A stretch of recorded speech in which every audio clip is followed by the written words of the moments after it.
Chapter 10. One mystery solved. The air was warm. It was dawn. Far away a dog barked. "I think that's Henry barking," Annie said. "Oh, we did come home." They both looked out at the treehouse window. "That was close," said Jack.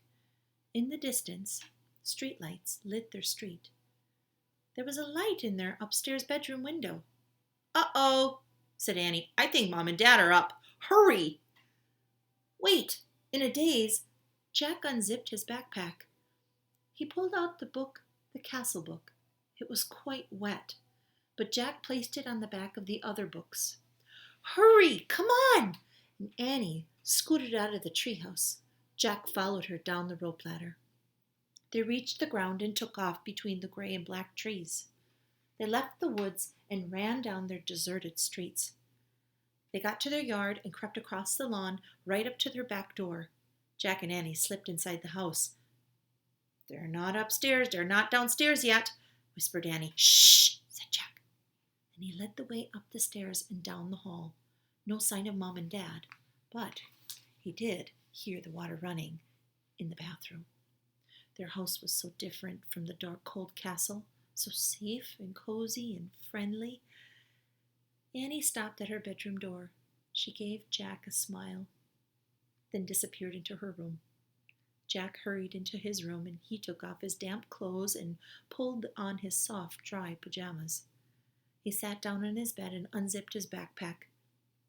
He took out his wet notebook and felt around for his pencil, but his hand had touched something else. Jack pulled the blue leather bookmark out from his pack. It must have fallen out of the castle book. Jack held the bookmark close to the lamp and he studied it. The leather was smooth, worn, and it seemed ancient. For the first time, Jack noticed the letter on the bookmark, a fancy M. Jack opened the drawer next to his bed and he took out the gold medallion. It looked at the letter on it and it was the same M. Now, this was an amazing new fact. Jack took a deep breath. One mystery solved. The person who had dropped the gold medallion in the time of the dinosaurs was the same who owned all the books in the treehouse. But who was this person?